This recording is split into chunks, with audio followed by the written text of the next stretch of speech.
Bueno, luego de hacer un recorrido por las mallas de aprendizaje del grado primero, vamos a hacer otro recorrido a partir de las mallas de aprendizaje del grado segundo. Como lo vimos anteriormente, los estudiantes de grado primero tuvieron un acercamiento de una manera sistemática a los procesos de lectura y escritura por medio de 4 aspectos fundamentales, como lo son la conciencia fonológica, la ampliación de su vocabulario, el conocimiento del alfabeto y el reconocimiento de textos. Ya durante el grado segundo, los estudiantes deben afianzar la adquisición del código escrito. Para ello es importante el rol del docente, ya que ellos deben promover, además de la comprensión de textos en varios sentidos, dar un análisis de los elementos constituidos y la obtención de información específica y propia de cada tipo textual, y la diferenciación entre los textos literarios y no literarios. Paralelamente debe fortalecer la producción de textos descriptivos, narrativos, líricos, instructivos, informativos, expositivos y argumentativos atendiendo a su intención comunicativa. Aparte de estos dos grandes procesos ligados a la escritura, los estudiantes de grado segundo deben desarrollar habilidades para la comprensión y la producción de textos orales. Para ello es necesario que participen activamente en conversaciones en las que respeten los turnos del habla y que se expresen en orden y con claridad. Además de ellos, deben comprender diversos textos orales frente a los que puedan responder preguntas sobre quiénes son los interlocutores, cuál es la temática central, qué ocurre, dónde se originan los hechos y en qué orden se expresan y cuál es el orden de la producción en una secuencia de acciones.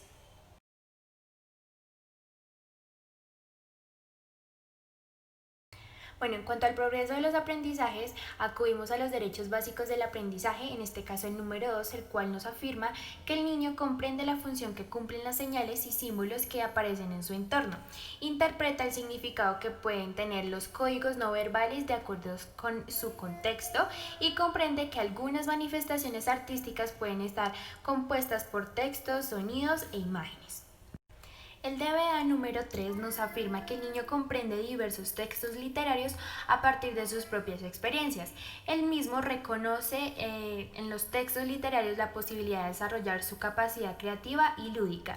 Asimismo, reconoce en los textos literarios elementos que se vinculan con sus experiencias y situaciones reales que él vive en su contexto. El derecho básico de aprendizaje número 7 nos afirma que el niño puede expresar sus ideas atendiendo a las características de la situación comunicativa, puede enunciar textos orales de diferentes índoles sobre temas y de su interés o sugeridos por otros, puede participar en escenarios orales atendiendo a diferentes propósitos comunicativos como narrar, argumentar, exponer, describir e informar. El derecho básico de aprendizaje número 8 nos enuncia que el niño puede producir diferentes tipos de textos para atender a un propósito comunicativo particular. Asimismo, escribe diversos tipos de textos desarrollando un tema y manteniendo una estructura particular. Finalmente, produce diferentes tipos de textos, ya sean expositivos, narrativos, interrogativos, informativos, argumentativos, teniendo en cuenta los aspectos gramaticales y asimismo los ortográficos.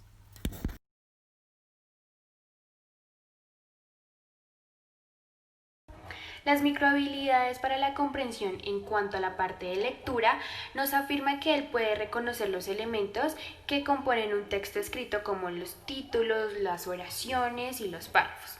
Asimismo, él puede preguntar e indagar en diferentes fuentes el significado de las palabras que él mismo no conoce. Predice contenidos de textos a partir de los títulos, subtítulos, imágenes, esquemas y audios que lo acompañan. Asimismo, puede distinguir textos literarios de textos no literarios. Puede leer en voz alta atendiendo a diferentes aspectos como el tono de su voz, la pronunciación, la entonación, la fluidez y demás.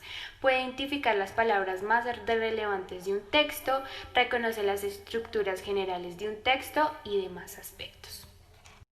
En cuanto a la parte de la escucha, el niño puede relacionar la información de las exposiciones hechas por su docente con sus conocimientos previos. Puede inferir los significados de las palabras nuevas según el contexto. Asimismo, puede interpretar los aspectos del lenguaje no verbales, tales como los gestos, los silencios, las pausas, las entonaciones, las posturas corporales y las verbales, tales como las expresiones literales y las figuradas. Asimismo, puede reconocer los interlocutores, las intenciones y contextos de las situaciones comunicativas en las que el niño puede participar. Y finalmente puede recuperar información explícita e implícita de los textos que oye o los que en su defecto lee. En cuanto a la parte de la escritura, los niños pueden escribir con letra legible y separar las palabras con espacios. Por otra parte, escribe correctamente sílabas con representación sonórica única como que, ki, gue, gui, ge, gi. Por otra parte, usa las mayúsculas al inicio de la oración y en los sustantivos propios. Aplica los conocimientos sobre las normas ortográficas de las letras B, V, M, N, R y R mientras escribe textos. Y asimismo identifica el uso de la H y escribe palabras en las que contiene.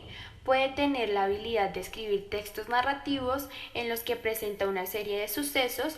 Asimismo, escribe textos informativos para dar a conocer eventos de actualidad e interés cultural.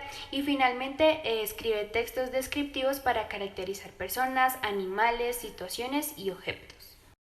En cuanto a la producción oral, el niño puede participar en conversaciones en las que mantiene el tema, presenta información de manera clara y ordenada, hace aplicaciones de lo dicho y respeta los turnos del habla. Asimismo, puede expresar opiniones en torno a textos que ha leído o previamente ha escuchado.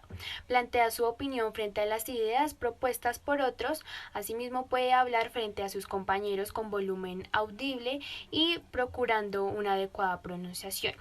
El niño puede pronunciar con entonación poemas, rimas, canciones, trabalenguas y adivinanzas. Y finalmente puede emplear el nuevo vocabulario aprendido para narrar, informar, describir y finalmente argumentar.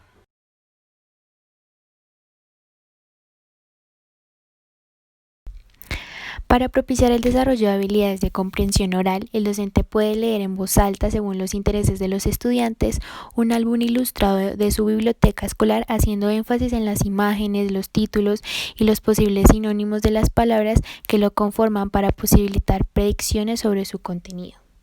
Asimismo, puede diseñar un espacio dentro del salón en el que los estudiantes puedan escribir el nuevo vocabulario aprendido. Hacer visibles las palabras en el aula ayuda a los estudiantes a propiciarlas y a recurrir a ellas para la construcción de un escrito. ¿Qué tal si en vez de esforzarse por una decoración llamativa en el aula, usted le da la intencionalidad pedagógica a los recursos para crear un ambiente de aprendizaje dinámico?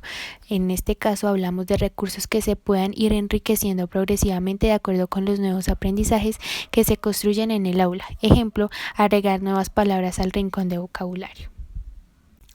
Para que los estudiantes reconozcan la estructura interna de textos escritos y empleen algunas estrategias de comprensión, el docente puede organizar a los estudiantes por grupos y entregarles diferentes textos como enciclopedias infantiles, manuales, cuentos y fábulas como los que se muestran en la parte inferior presentes en la colección Semilla. Invitarlos a observar las portadas, las imágenes y estructuras más internas como títulos, índices, glosarios, capítulos y subdivisiones con el fin de seleccionar el texto que se les presenta más interesante.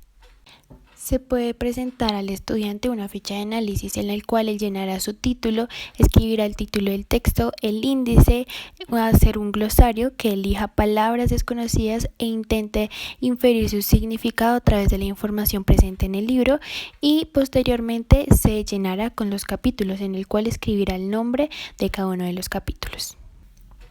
Para que los estudiantes escriban textos expositivos y narrativos siguiendo un proceso que comprenda la planeación, redacción, revisión y reestructura, el docente puede leer con los estudiantes un texto narrativo en el que el personaje principal intente resolver un conflicto, ejemplo, encontrar un tesoro, liberar un prisionero u otras situaciones semejantes. Posteriormente, proponer a los estudiantes que inventen una manera alternativa de resolver la situación del cuento y que la plasmen en un texto breve de carácter expositivo acompañado de imágenes alusivas que indiquen el proceso paso a paso. Seguidamente, conformar grupos de trabajo cooperativo para que elijan la propuesta que consideren resuelve el problema de manera lógica y la socialicen de manera clara y precisa, respetando la palabra de los compañeros. Finalmente, de las propuestas socializadas, elegir mediante un ejercicio de votación la propuesta preferida por el grupo con el fin de redactar de manera colectiva un texto narrativo en el tablero. Este debe ser escrito por el docente a partir de las intervenciones de los estudiantes. Al finalizar, 2 o 3 estudiantes lo leen en voz alta, intentando identificar si es necesario realizar ajustes relacionados con la concordancia de género y de número, la organización de las ideas, el uso de conectores y signos de puntuación. Para que los estudiantes escriban textos en los que empleen sinónimos y antónimos que enriquezcan sus producciones, el docente puede llevar al aula diferentes tipos de texto como cuentos, fábulas, manuales de instrucción y artículos de enciclopedia infantil, reunir a los estudiantes en pequeños grupos y asignarles uno de estos textos, solicitar a los estudiantes que lean los textos en voz alta atendiendo a su contenido y a paratextos como títulos y las ilustraciones, luego pedirles que conversen sobre lo leído y se pregunten qué temáticas aborda el texto, con qué otras situaciones o experiencias relacionas lo que sucede en el texto, qué sinónimos se puede emplear para reemplazar alguna de las palabras presentes en el texto sin alterar el sentido. Pedir a los estudiantes la escritura de una carta a un compañero que haya trabajado en un grupo diferente en la que le cuente algunos aspectos sobre el texto que ha leído y le recomiendo o no la lectura. Para esto el docente puede presentar una estructura de carta para orientar su escritura.